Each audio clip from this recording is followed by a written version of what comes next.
Се отваряме.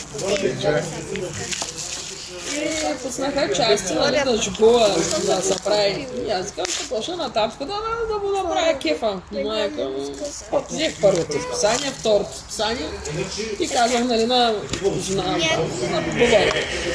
И тя Буба вика, хубаво, вика, чай да сметна, вика, долу-горе колко ще излезне, ми то 2500 ще да ми излезе да го купя. То вика, купя една жигова, вика, че си да...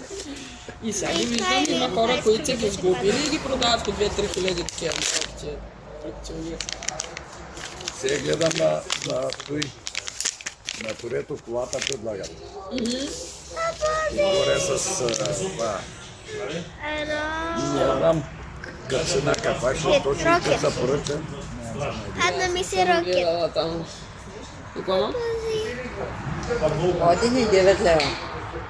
Очаквайте.